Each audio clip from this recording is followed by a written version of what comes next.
In this video, I'm going to tell you how I almost got robbed. Hi, I'm Sharp Game coming at you with another video from ChooseYourRelationships.com, author of Love Can't Wait, which can be found on Amazon.com. Now, there's a lot of stuff going on out here, man, that you're not going to hear a lot of people talk about. And a lot of guys won't actually talk about it because it's embarrassing. It's embarrassing to know that you got played, you got taken advantage of, you got hoodwinked by a woman. And see, I'm not one of those guys that you're gonna listen to, that's gonna tell you what you want to hear, that's gonna say what's popular in pop culture, or I'm not a butt kisser. I'm not one of those guys that's in denial about anything. I see things for what it is, and I have my own experiences. I've been living much longer than most people that listen to my videos online, and a lot of people are going to listen to this video and they're not going to like it.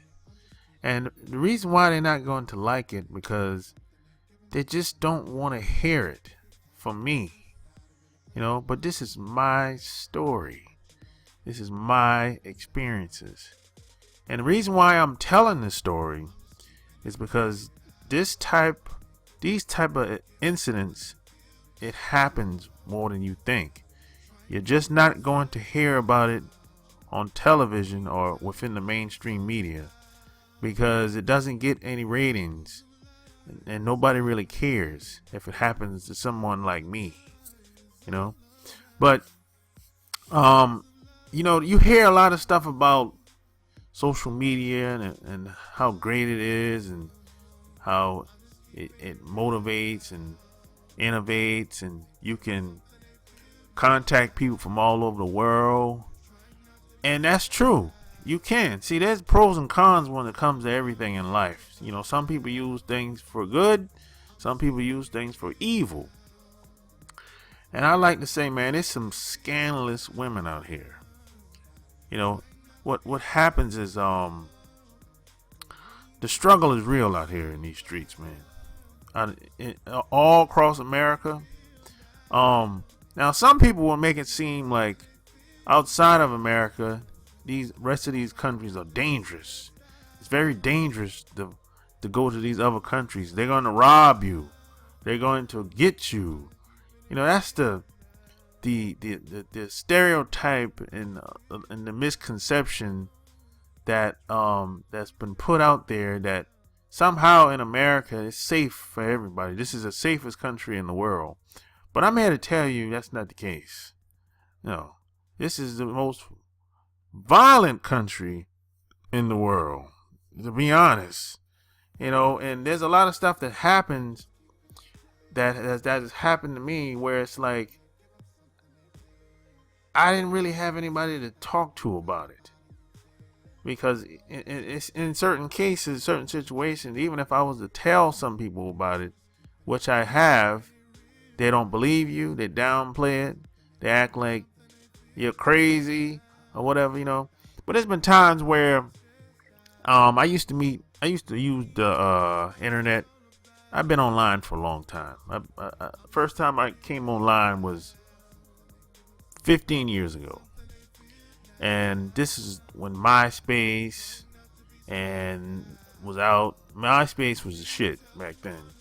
And I think it was Black Planet and no one was on Facebook. Facebook came afterwards, a couple years afterwards.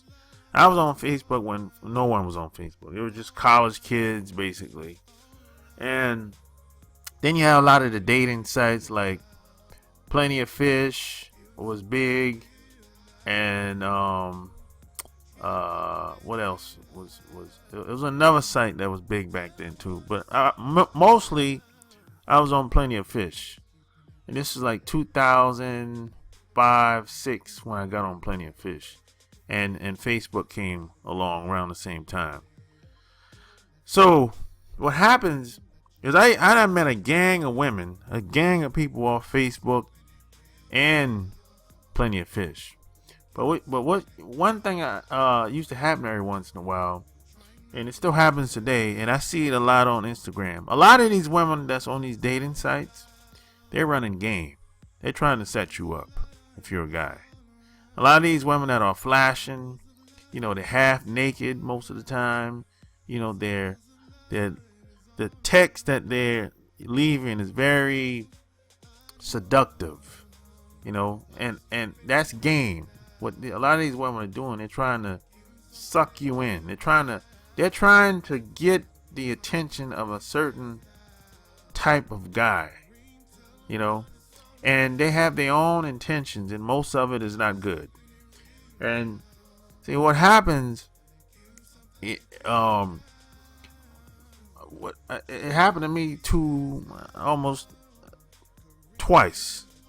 I almost got robbed, because what happens is, I met this girl on Plenty of Fish, and I sent her a couple emails. We went back and forth, and then the idea is, after you send a couple emails, you want to follow up over the telephone. So I talked over the telephone like 2-3 times, and then we set up a day to meet. So I was going to meet her at the corner on a bar where I live at, and which was like 5 minutes for me and probably 10 to 15 minutes for her. Car drive. So we were just talking, hey, we're gonna meet, see what's up, chit chat or whatever, So on the day that we were supposed to meet, she canceled. She said, hey, we gotta reschedule because something came up, with the family or whatever. So I said, all right, cool, that's understandable, I get it. So 3-4 days goes by, and she says, hey, let's plan another time to meet up, which was the same spot that we were supposed to meet up with the first time, right? So, which was cool, but we had another 3 days before it was time to meet up, right? Which would be a Saturday, right? So we had the time set and everything, which was like 6:30. So regardless of what day it is or what time it is, I'm going to call before I leave the house, right? So when I called her, I didn't get no answer, right? So a couple hours goes by, and it's about 5:30, and we're supposed to meet at 6:30, right? So she sent me a text saying, I'm sorry I missed your call. Hey, what's up, baby? She started coming off like she wanted to have sex or whatever, She didn't want to meet up at the bar no more. So I'm like, this is kind of weird, this chick, she's trying to run some game, or what's up with that, So I ran across this before, whenever you have a woman that, if you make the plans and she wants to change the plans, and not only does she want to change the plans, she wants to move fast. That's a red flag, my man. See, anything that happens too fast is not good. Now, she wants to just forget about going to the bar and meeting up and sitting down and talking to each other. She wants to just skip all of that and go straight to a hotel room, and then we can go get some drinks and then get down. That was a red flag. See what she was going to do. I turned it down. I said, nah, I don't want to go in a hotel just yet, because I never met you. I don't know who you are.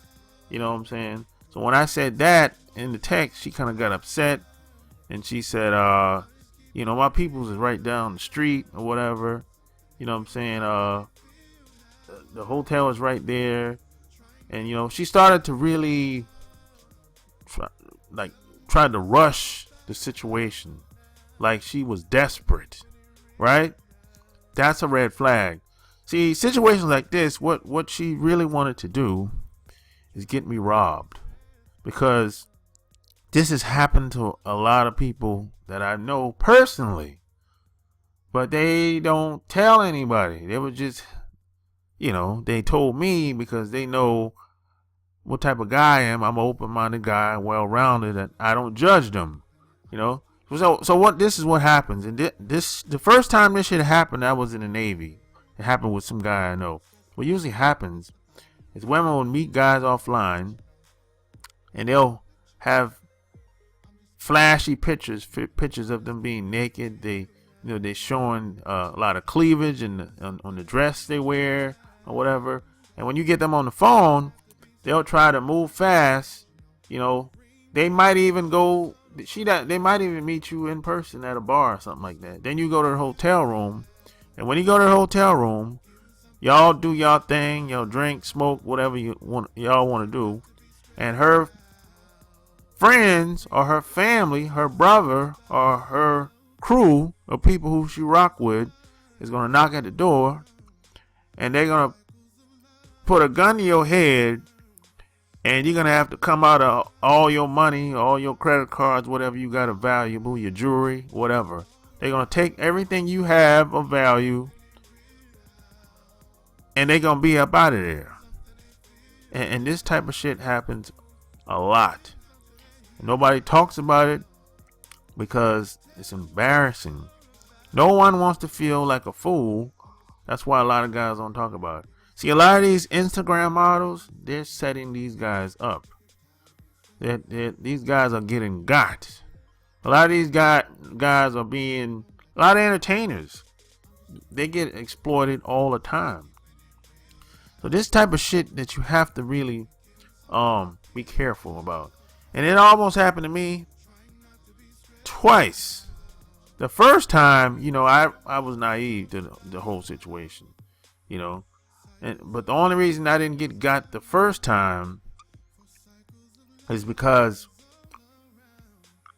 once you talk to people in person over the telephone, you can kind of see where they're coming from, Plus, I'm a type of guy, I'm going to lead the interaction. I'm going to lead the conversation anyway. I want things to go down the way I want it to go down. So that's how I roll. So whenever I meet a woman that tries to pull me in another direction, especially if she tries to do it rapidly or fast, I'm not feeling that. But you got some guys, they would go along with it because they want to go along to get along. But see, I'm not pressed for the sex like that. I might thought about doing it, but I ain't desperate. You know what I'm saying? I don't put the sex on the pedestal like that. I don't put women on the pedestal like that. That's why I didn't get got the first time. That's why I never got set up like that. The first time was close because that's the first time I had experience like that personally. The second time, it was kind of like I already had the experience before. I already knew what to look for. Because she was trying to fast talk me and all that good stuff, saying all the good stuff, just try to suck her brother in, but it didn't work. So you just got to be careful out here. You have to really see the signs. But if you're not good at communicating, and if you're not good at listening, you have to be a good listener. Better than a good communicator, because they go hand in hand. But if you're not good at doing that, you're going to get caught up out here. You're going to get taken advantage of out here. And when you get taken advantage of, no one's going to feel sorry for you. No one's going to feel sorry for you. No one's going to be like, oh, poor little fella, I'm sorry some woman did that to you. No, not in this society. Nope. If maybe you're a celebrity or one of these white guys, they might feel sorry for you. But anybody else, forget about it. You just had a bad experience. Poor fella. You'll get over it. If you're a woman, yeah, they'll feel sorry for you for a while, depending on what type of woman you are. But for the rest of us, forget about it. That's what it is. That's why a lot of guys don't talk about their bad experiences, because they don't want to hear it. They don't want to hear that crap. If some, first off, no one wants to be made a fool of, and if someone has had a tragic experience, especially one that some guy put a gun to their head, I mean, come on. I mean, no one wants to hear, "Oh, it wasn't that bad. You're still living." Come on. No one wants to hear that crap. And I'm not one of these guys that's gonna say, "Hey, women don't be doing stuff like that." That's a bunch of baloney. You know, women do a lot of stuff that they shouldn't be doing out here. And it's unfortunate, but you know, the struggle's real out here. And a lot of women feel like they gotta do to survive and all this, you know, stuff. So hey man, that's what it's come to. But all I'm here to tell you is, when you're online using a lot of these dating sites, and when you see a lot of women flashing, showing too much cleavage, if she an Instagram model hitting you up, or maybe you hitting her up, and if you feel like she's trying to fast talk you or move faster than you would like, you use your intuition. Trust yourself. Move at the speed that you would like to move. Don't let her lead you. You lead her. That's all I'm saying. So hey, if you like what you heard, subscribe to my channel, share this video, check out my website, chooseyourrelationships.com. Until next time, I'm out. Peace.